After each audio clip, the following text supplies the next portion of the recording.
Okay, I've just edited this video slightly so that I can just pause in between as you're getting ready and you're watching.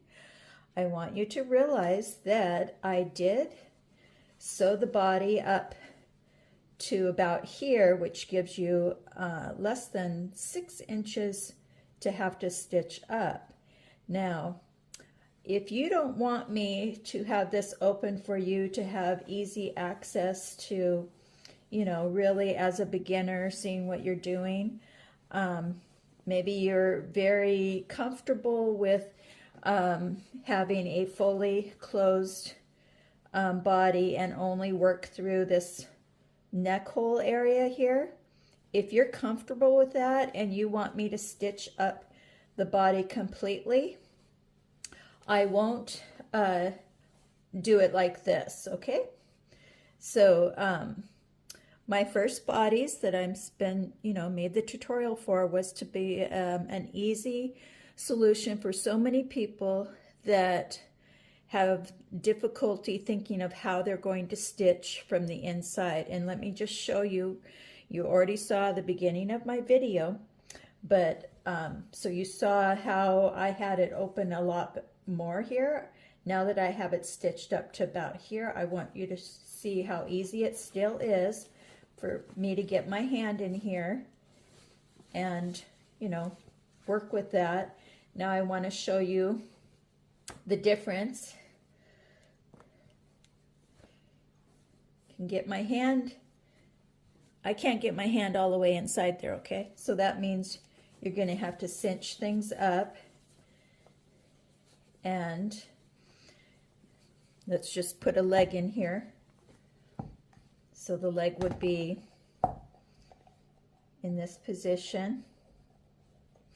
And in my video, you're lining up the seam to go down the middle of the leg. It's supposed to lay in that way, okay?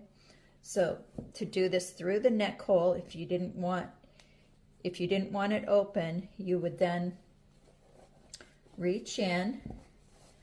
Just like you're going to put some stockings on, you got to cinch that up there. Then you're going to put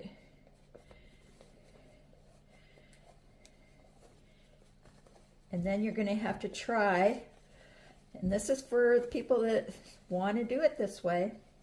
I have no problem stitching up the back, okay? So what you're going to do is bring that leg all the way through the neck hole. Get this cinched down.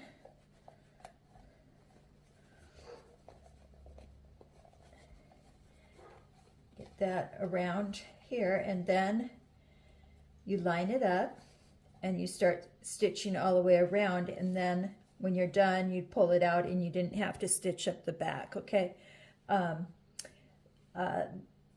That's all great. If that's how you want to do it, I can send them out that way. So I'm going to show you even with the armhole. It would be this arm, and you would put it in, you kind of put it in reverse because it's going to go in that way, okay? So line it up, same thing, the seam goes down the middle towards the elbow, and you're coming up through the neck hole.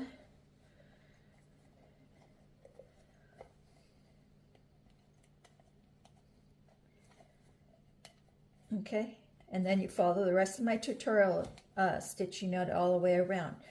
So if you prefer it that way and you don't want to have the back open, there was another reason why I like the back open, to be able to, after I get my limbs, after your limbs are all on there, then there's the filling part.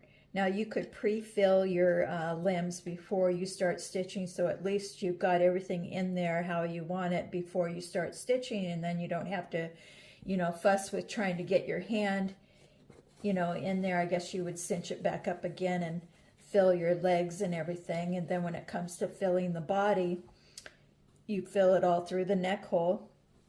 Get your head on there. Put your original wire, if you like, back on there.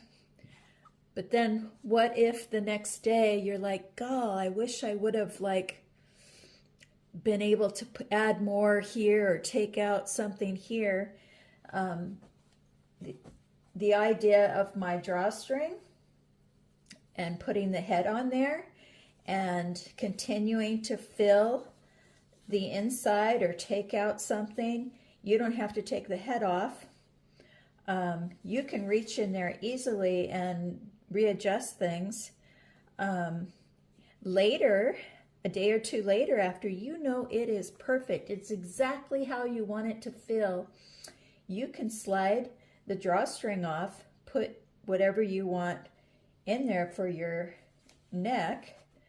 I'm giving you matching thread. It will come wound around my card like this. You're going to get thread, and you're going to get a needle, same needle I used to do the stitching. You're going to get thread also to be able to stitch the limbs on. You'll be able to go back here and just hand stitch nice little seams, little seam going up the back. In the future, if you needed access in there and you didn't want to remove your head, you could undo your little stitches right here. So that's kind of why I did that. A lot of people are getting, you know, a vintage doll and they don't know where to open it up at, and I do see a lot of backs that have already been opened up to about here and restitched. So anyway, so if you want a different color body too, this is, I'm undecided whether to call this a beige or cream. It kind of looks like a kind of an ice cream vanilla color. I'm going to lay one of my dolls out so you can see. This one is a flesh tone, a very light flesh tone. It doesn't have an orange hue. It has more of a pink, light flesh pink. And then of course this is my pink. This is a doll that hasn't been restored yet, but she has a lot of, like if you look real close, there's some pink still left in this seam that's underneath the fabric. That I can see pink. I see pink stitching. So maybe she was once more close to this color, which is the flesh in a pinkish tone. If you look at that, I don't know if you can see that in the camera. This pink looks like this pink right here. This is all age discoloration. There's some yellowy tones, but here again you see this pink fleshy fabric. So if you want the original, this is more of that color. If your doll doesn't have any hints of pink or anything, and you think that the more of a natural beigey color would be what you want, then ask for this one. I will get more shades. And if you just want to just, you know, make it something totally different and pink, then you could choose that color.